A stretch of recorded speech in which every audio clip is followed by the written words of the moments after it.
Describe करेंगे भारतीय दंड संहिता IPC। इसका आज पूरा कंप्लीट हम डिस्क्रिप्शन देंगे आपको। ये एग्जैक्टली इन्फोर्स हुई थी 1 जनवरी 1862 को, और इसमें एग्जैक्टली हम लोग पढ़ेंगे from first section two 511 section तक। पहला सेक्शन ये कहता है कि ये संहिता पूरे भारत में लागू होगी, कोई भी इसका एक्सेप्शन नहीं है। दूसरा सेक्शन भारत के भीतर किए गए अपराधों के लिए दंड को प्रावधान करता है।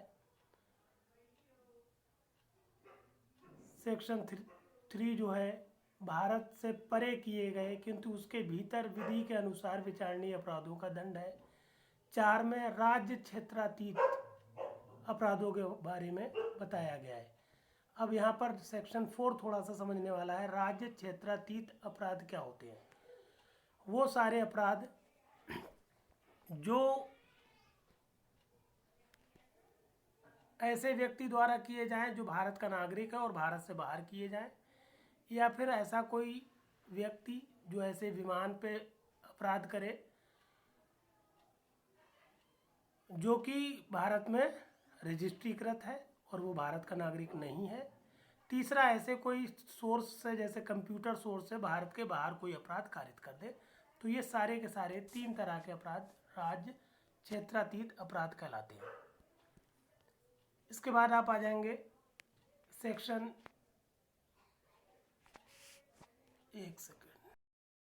6 में बताया गया है कि संहिता में परिभाषाओं के अपवाद जो अपवादों के अधीन आते हैं। सेक्शन 8 में लिंग की परिभाषा है। 10 में पुरुष या स्त्री की परिभाषा है और बताया गया है 10 में कि जो भी कोई भी व्यक्ति किसी भी उम्र का हो वो स्त्री या पुरुष कहलाएगा। 11 में व्यक्ति की परिभाषा है। 12 में लोक की परिभाषा है। 14 में सरकार की परिभाषा है। सरकार का सेवक की परिभाषा है 14 में। सेवक के बाद सेक्शन 18 में भारत की परिभाषा है।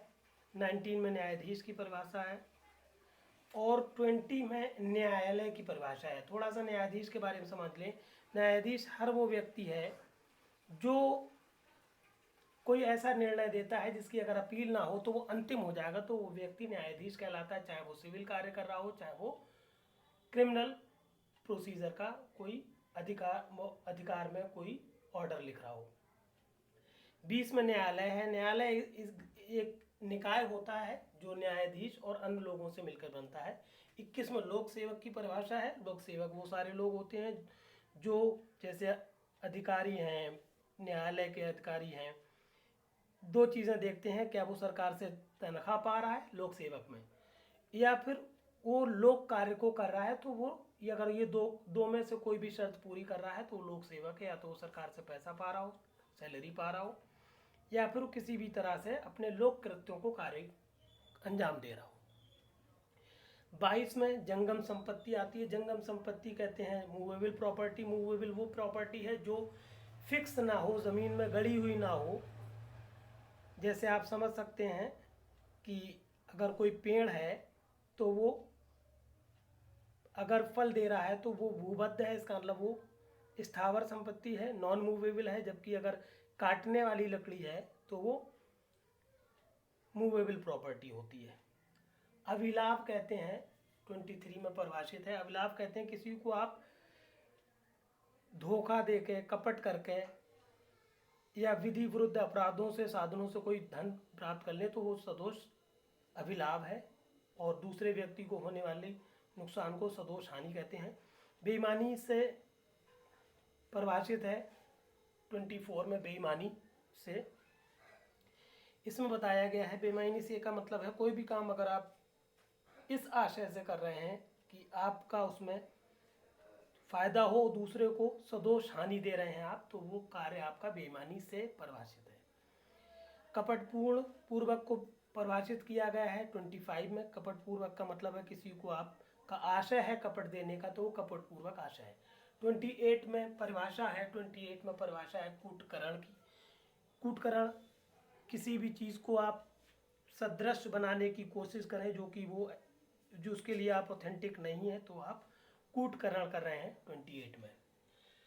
28 के बाद आप आ जाइए 29 में। 29 में दस्तावेज को परिभाषित किया। दस्तावेज कोई भी ऐसा अभिलेख होता है जो आप न्यायालय के सामने साक्ष्य के तौर पर पेश करते हैं, वो भले ही बैंक नोट हो, मुख्तारनामा हो, मानचित्र हो, लकीरें हो, वॉटएवर। 29 इंट्रोड्यूस हुई है 2000 में। ये सेक्शन इलेक्ट्रॉनिक अभिलेख से संबंधित है, क्योंकि आईटी एक्ट अकॉर्डिंग 2000 में इसको इंट्रोड्यूस किया गया। मूल्यवान प्रतिभूति को 30 में एक्सप्लेन किया गया है, बताया गया है। कोई भी चीज़ जो तुरंत मूल्यवान हो या आगे चल के मूल्यवान हो जाए तो वो मूल्यवान प्रतिभूति होती है। जैसे चेक है, बैंक नोट है, ये सारी की सारी, मुख्तारनामा है, ये सारी की सारी मूल्यवान प्रतिभूति होती है। फिर आप आ जाइए, एक यहाँ पर 33 मिसिंग है। 33 भी पूछा गया है बिहार एपीओ में 2020 में। कार्य और लोभ 33 में परिभाषित है, कार्य और लोभ, ये पूछा गया है। 34 बहुत इंपॉर्टेंट सेक्शन है। सामान्य आशय को अग्रसर करने में कई व्यक्तियों द्वारा किए गए कार्य। कई का मतलब दो या दो से अधिक व्यक्ति हैं और उनका सामान्य आशय हो। सामान्य आशय का मतलब उनके दिमागों का मिलान होना। इसमें बहुत इंपॉर्टेंट केस है महबूब शाह बनाम एम्परर का। फिर 36 के बाद आप आ जाइए 39 पे। इसमें स्वेच्छा बताया गया। स्वेच्छा का मतलब होता है कि आपका करने का आशय है, तो वो कहा है कहलाएगा स्वेच्छा। 40 बहुत इंपॉर्टेंट है, अपराध के बारे में परिभाषित करता है कि कोई भी कार्य जो विधि विरुद्ध है, जिसको विधि ये माने कि आप विधि विरुद्ध कार्य कर रहे हैं, तो वो सारे कार्य अपराध की श्रेणी में आते हैं, धारा 40। 45 में जीवन को परिभाषित किया गया है। और 52 यहाँ पर एक सेक्शन छूटा हुआ है। 52 को आप समझेंगे। 52 यहाँ पर हमने लिखा है सद्भाव पूर्वक। सद्भाव पूर्वक का मतलब कोई काम आप सद्भावना के साथ कर रहे हैं। और 52A संशय, ये बहुत इंपॉर्टेंट है। 52A बहुत बार आया है। 52A संशय। संशय का मतलब होता है किसी को आश्रय देना। इसमें अगर पत्नी के अलावा कोई भी व्यक्ति या स्त्री किसी व्यक्ति को गोला बारूद वगैरह एकत्रित करने के लिए सहायता करे या उसे पकड़े जाने से बचाए, तो वो हर आदमी उसको संशय दे रहा है, ऐसा कहा जाता है। मगर पत्नी अगर पति को बचा रही है तो वो संशय के अपराधी नहीं मानी जाती है, पत्नी को छूट है। संशय 52A। फिर आप आ जाइए 53 में। 53 में दंड को परिभाषित किया गया, कितने के तरह के पनिशमेंट्स होते हैं। सेक्शन 53 में दंड मृत्यु दंड है, आजीवन दंड है और कारावास। दो तरह का, कठिन और सादा है। संपत्ति का संपरण है और जुर्माना। 6 तरह के बताए गए हैं, जिनमें से एक तीसरा वाला ओमिटेड है, हटा दिया गया है। कुल मिला के इस टाइम 5 तरह के अपराध हैं आईपीसी में। अपराध के बाद दंड के बाद आप 53A एक सेक्शन है, निर्वासन कहते हैं कठोर कारावास को। 54 बहुत इंपॉर्टेंट सेक्शन 54 मृत्यु दंड का लघुकरण। समुचित सरकार मृत्यु दंड को किसी भी अपराध, किसी भी कारावास में संक्षिप्त कर सकती है, उसको लघुकरण कर सकती है, उसको छोटा कर सकती है। मृत्यु दंड को किसी में भी बिना अपराधी की सहमति के किसी भी अपराध के लिए उसको संक्षिप्त या लघुकरित कर सकती है, ऐसा है 54 में। 55 में आजीवन कारावास के दंडादेश को समुचित सरकार का मतलब केंद्र और राज्य दोनों सरकारें हैं मिला के होती हैं। समुचित सरकार किसी भी आजीवन कारावास को ऐसे कारावास में मिनिमाइज कर सकती है, लघुकृत कर सकती है जो 14 साल से अधिक का ना हो। ये बहुत इंपॉर्टेंट है। 57 में आजीवन कारावास को बताया गया है कि ये 20 वर्ष के समतुल्य होता है। 63 में बताया गया है कि अगर जुर्माने की रकम पूछा जाता कितनी होगी, तो ये इसकी लिमिट नहीं है, अनलिमिटेड अमर्यादित है, किंतु अत्यधिक नहीं, अनलिमिटेड होगी बट एक्सेसिव नहीं होगी। ये बहुत इंपॉर्टेंट 63 सेक्शन है। 63 के बाद आ जाइए 7 में 67 कहता है कि अगर किसी आदमी को सिर्फ कारावास मिला है जुर्माने का, तो जुर्माने के फॉर्म में कारावास हमेशा ही सादा होता है, कभी भी कठोर कारावास नहीं दिया जाएगा, सिर्फ सादा कारावास रहेगा। और कितना होगा, अगर 50 रुपये तक का जुर्माना है तो 50 रुपये से 2 महीने तक का आप मैक्सिमम उसको दंड दे सकते हैं, साधारण कारावास। 100 तक का है तो 4 महीने, और अगर इससे ज़्यादा है, कितना भी हो जुर्माना, 6 महीने से अधिक आप उसको दंड नहीं दे सकते। और इसमें एक 68 सेक्शन है। 68 कहता है कि जुर्माने देने पर कारावास का पर्यवसान हो जाएगा, मतलब अगर जुर्माना कोई अपराधी या कैदी दे देता है तो उसको आप छोड़ दें। 69 एक बार पूछा गया है HJS 2018 में कि सेक्शन 69 कहता है जुर्माने के अनुपातिक भाग के दे दिए जाने पर उसका कारावास का पर्यवसान, मतलब अगर मान लीजिए 4 महीने की सज़ा मिली है, 100 रुपया जुर्माना है, तो अगर वो 50 रुपये देता है तो 2 महीने बाद उसको आप छोड़ दें, ये कहलाता है अनुपातिक भाग का दंड भुगतान पर अपराधी को छोड़ना या पर्यवसान। ये 69 में था, सॉरी। फिर 73 एकांत परिरोध को परिभाषित करती है। 73 एकांत परिरोध को परिभाषित करती है, जबकि 74 में एकांत परिरोध की अवधि बताई गई है। एकांत परिरोध की अवधि किसी भी हाल में 3 महीने से अधिक नहीं हो सकती। और बहुत इंपॉर्टेंट इसमें सेक्शन है 75 कि अगर पूर्व दोष सिद्धि हुई है किसी को, अध्याय 12 और 17 के अकॉर्डिंग, 12 में सिक्कों से रिलेटेड अपराध है, 17 में संपत्ति से रिलेटेड अपराध है। अगर इससे कोई एक बार दोष सिद्ध कर दिया गया है तो अगली बार अगर ये अपराध करता है और उस अपराध में अब इसको दंड दिया जा सकता है अधिकतम 10 साल या आजीवन कारावास। ये पूर्व दृष्टि के पश्चात कतिपय अपराधों से वर्जित दंड, ये बहुत इंपॉर्टेंट है सेक्शन 75। अब आ जाइए अध्याय 4। पूछा जाता है किस अध्याय में साधारण अपराध है। अध्याय 4 साधारण अपराध, और ये सेक्शन शुरू होता है 76 से लेके 106 तक चलेगा। ये सारे के सारे सेक्शन आपको बाय हार्ट लर्न होना चाहिए, बहुत आता है और बहुत इंपॉर्टेंट है ये। पहला सेक्शन है 76, विधि द्वारा आबद्ध या विधि द्वारा आबद्ध होने का विश्वास करने वाले व्यक्ति द्वारा किया गया कार्य। कोई भी आदमी जो विधि द्वारा आबद्ध है या अपने आप को तथ्य की भूल के कारण विधि द्वारा आबद्ध होने का विश्वास कर रहा है, तो ऐसा कोई आदमी अगर काम करता है तो उसका काम कभी भी अपराध नहीं माना जाएगा। 1 मिनट इंटरप्ट करेंगे। एक सेक्शन हम लोगों का बीच में छूटा है, जो कि सेक्शन नंबर था 65।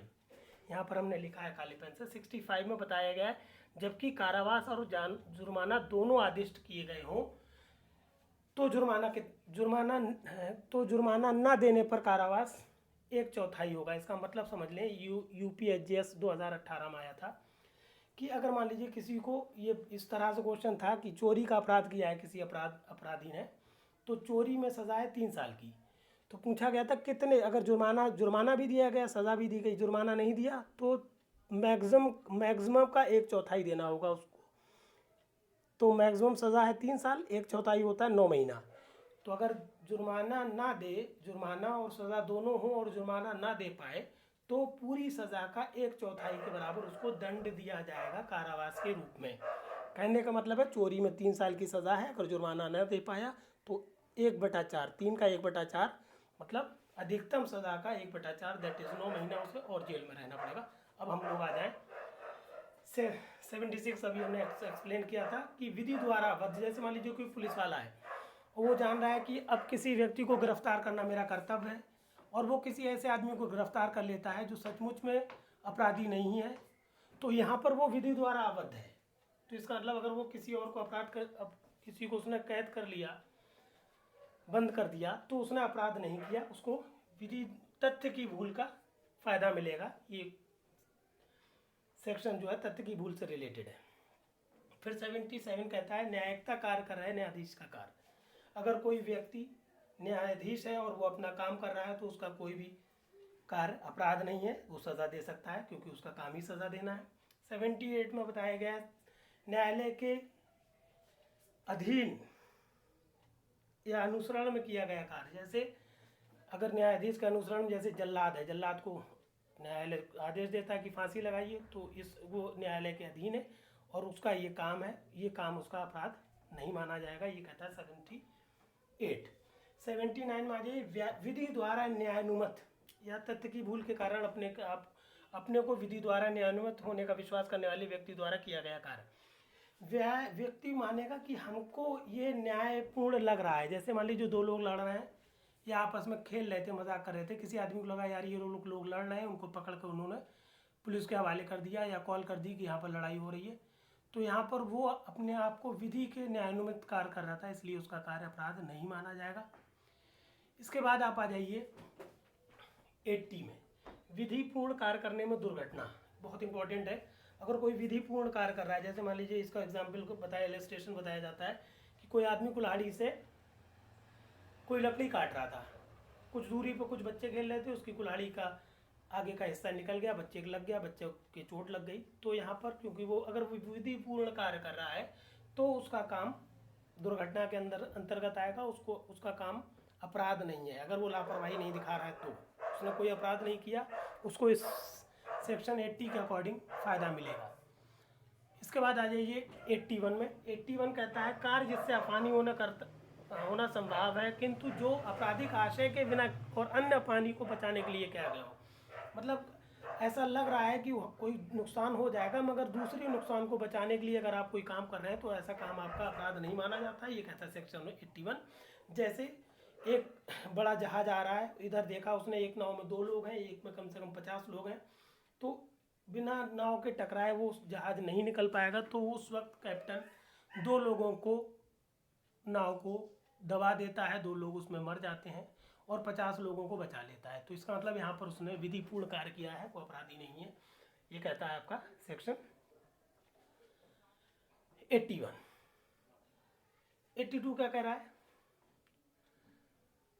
7 वर्ष से कम का आयु के किसी शिशु का कोई कार्य अपराध नहीं माना जाता। अगर बच्चे का उम्र 7 साल है तो उसने कोई अपराधी नहीं है, कोई अपराध नहीं करता।